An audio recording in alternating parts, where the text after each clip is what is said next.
Halo, Assalamualaikum. Waalaikumsalam, Bu. Waalaikumsalam, Ibu. Baru ada suaranya, Bu. Udah siap deh ya? Iya. Oke. Halo, Ibu. Apa kabar, Ibu? Alhamdulillah sehat. Fikrinya mana nih Fikri? Ini saya, Bu. Yang cowok Ada, sendiri, Ibu. Bu. Kenalkan, saya Muhammad Fikri. Saya Nanda Safira. Dan saya Litriana Lestari. Kami mau memperkenalkan diri dulu, Bu. Kami dari UKAMKA, dari Fakultas Keguruan dan Ilmu Pendidikan, dari Program Studi Pendidikan Bahasa dan Sastra Indonesia. Saya Fikri, lalu ada teman saya, Nanda Safira, dan Litriana Lestari. Ya, Bu. Saat ini kami baru masuk semester 5, Ibu. Semangat. Sebelumnya, Bu, maaf, Bu, kami mengganggu nih, Bu. Kami ada tugas dari kampus untuk mewawancarai Ibu nih. Terkait, Ibu nih kan sebagai seorang guru nih, Bu. Iya, iya. Bagaimana tanggapan Ibu terhadap situasi saat ini, Bu, di sekolah saat pandemi?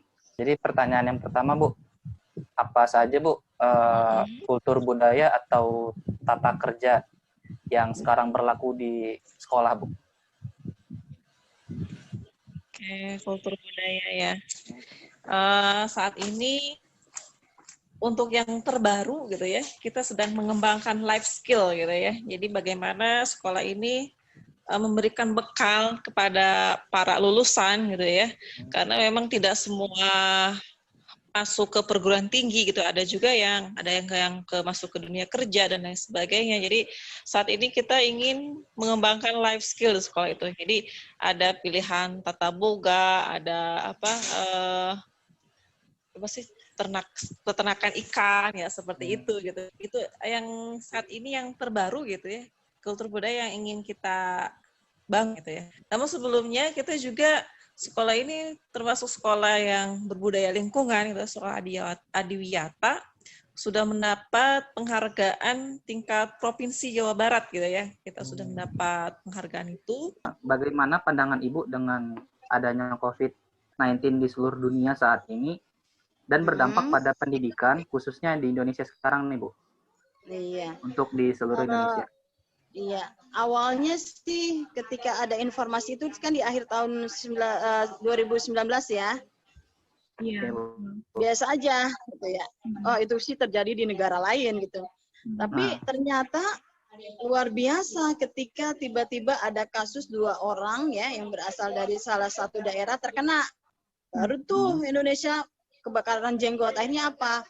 Di bulan Maret ketika mau ujian sekolah, langsung lockdown. Pemerintah membuat sebuah keputusan seperti itu. Kami semua tercengang dengan informasi seperti itu. Kok begini dunia pendidikan kita? Apalagi kan Menteri Pendidikannya baru ya, dengan kebijakan-kebijakan yang serba mindset-nya itu ya dengan menghidupkan itu ya, sosial media, segala macam. Nah, otomatis berubah semua kebijakan. Anak tidak belajar di sekolah, mereka semua belajar dengan istilahnya banyak ya, PJJ lah, BDR lah, atau apa, atau belajar online seperti itu. Terus terang, informasi itu membuat kita di dunia pendidikan sangat, membuat kita, apa yang harus kita lakukan? Belajar harus terus-menerus, so must go on, jangan sampai terhenti, seperti itu. Menurut kamu nih, wabah COVID-19 ini mengganggu waktu belajar kamu nggak? Menurut aku mengganggu waktu belajar sih. Karena waktu belajar juga jadi terganggu, terbagi, dan konsentrasi juga lebih berkurang gitu. Gitu ya. Lanjut. Ya. Nih, kalau menurut kamu tuh lebih enak proses belajar setelah COVID atau sebelum COVID? Kalau menurut aku lebih enak sebelum COVID, soalnya kita lebih pelajarannya lebih masuk ke otak, terus lebih nyaman, jadi waktu belajarnya juga udah terjadwal dengan baik dibandingkan dengan belajar di rumah. Kalau belajar di rumah kan waktunya jadi ceceran, jadi terbagi-bagi gitu. Kadang jadwalnya juga nggak sesuai kalau di rumah. Tuh. Kalau untuk tata kerjanya ada perubahan nggak, Bu? Dengan kondisi saat ini gitu, Bu? tata kerjanya tentu ada perubahan ya dengan kondisi seperti ini. Jadi kita untuk pembelajaran ya dengan sistem daring gitu ya, dengan ya daring. Kita juga ada apel bulanan gitu ya, dengan secara live streaming gitu dengan siswa. Jadi kayak upacara seperti itu tetap ada, tapi bentuknya bukan upacara, adalah apel bulanan seperti itu. Menurut Ibu nih, COVID-19 kan sudah tersebar gini di Indonesia nih, apalagi di dunia pendidikan. Nah, menurut Ibu ini mengganggu nggak sih proses belajar di sekolah? Gitu. Iya. Baik, dengan COVID-19 ini terus terang mengganggu, ya. Mengganggu. Kenapa? Pertama, belajar itu sebetulnya bisa di mana saja. Tetapi pembentukan karakter itu tidak bisa dibentuk oleh dunia maya, gitu ya. Oleh sosial media secara langsung. Karena apa? Dari kegiatan belajar mengajar di sekolah itu tidak hanya transfer ilmu, bagaimana kita memberikan pendidikan karakter, contohnya memberikan sikap disiplin. Kita masuk pukul 7. Pukul 7 itu siswa sudah berada di dalam lingkungan sekolah. Kalau belajar dengan cara PJ, bisa tetap ada jadwal atau schedule, tapi ketika mau Google Meet atau Zoom pun, anak kadang belum siap. Masih tidur, Bu, inilah, itulah, gitu ya. Kalau di sekolah kan, mau tidak mau, pukul 7 mereka sudah ada stay di sekolah. Lalu Bu, apa saja peraturan dan tata tertib di sekolah tersebut, Bu? Peraturan dan tata tertib. Iya. Tata tertib ya seperti biasa untuk siswa. Kalau dulu gitu ya, sebelum pandemi itu ya harus datang sebelum jam 7 gitu ya. Menggunakan pakaian yang harus rapi gitu ya. Kalau misalnya tidak lengkap, tidak rapi, maka kita tegur. Kemudian juga harus membawa tumbler gitu ya. Jadi karena kita berbudaya lingkungan, jadi harus membawa tumbler gitu ya. Bawa air minum, terus juga bawa tempat kotak makanan seperti itu gitu ya. Itu termasuk salah satu aturan juga gitu ya. Terus sebelum pembelajaran juga harus tilawah terlebih dahulu gitu kan, seperti itu. Sekarang mungkin secara daring gitu ya, kita mulai dari jam 7.30 sampai jam 12. Jadi kalau biasanya kan dari jam 7 sampai jam 3 ya, kegiatan KBM ini. Hal positif apa nih yang bisa kamu ambil dari situasi pandemi COVID ini nih? Kalau hal positifnya itu waktu dengan keluarga dan di rumah itu lebih banyak. Terus produktivitas di rumah juga lebih banyak gitu, Kak. Misalkan kayak kita kreativitasnya itu jadi banyak gitu loh dibandingkan dengan di sekolah. Terus adanya bimbel atau kelas online gratis, jadi kita diharuskan oleh guru untuk mengikuti jadwal bimbel itu. Bagaimana nih Bu proses belajar mengajar di sekolah ini sebelum COVID-19? Iya, sebelum terjadi COVID-19, kami belajar begitu menyenangkan di kelas, ya, bertemu dengan mereka. Bagi Ibu sebagai seorang guru itu sebuah profesi, bukan hanya profesi, tetapi profesi yang sangat menyenangkan. Ketika bertatap muka langsung, Ibu bisa tahu kondisi mereka. Sedang sakitkah, sehat, bahagia, atau punya masalah gitu ya. Paling tidak di masa-masa PJJ ini harapan Ibu, misalnya seminggu sekali bisa bertatap muka atau seminggu ya, dengan tetap memprotokol kesehatan. Supaya apa? Pendidikan kita tidak berhenti.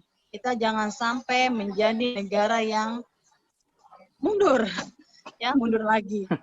Nah, seperti itu. Pertanyaan selanjutnya, kegiatan ekstrakurikuler di SMA N3 Cikarang Utara apa saja ya, Bu?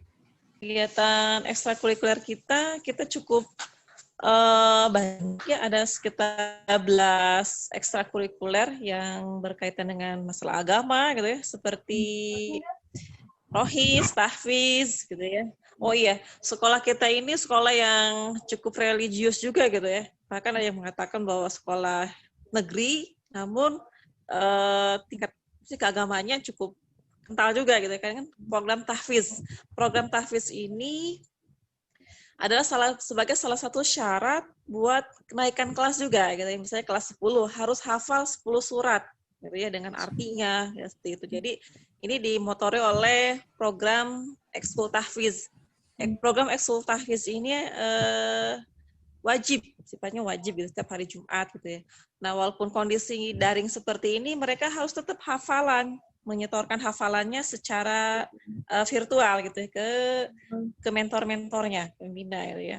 Jadi tadi ada rohis, tahfiz, kemudian juga ada pramuka ya, pramuka wajib, pramuka juga wajib gitu ya, pramuka wajib hari Jumat juga. Jadi berselang-seling antara tahfiz dan pramuka itu setiap hari Jumat selang-seling gitu ya. Minggu pekan pertama pramuka, pekan kedua tahfiz, seperti itu kayak gitu.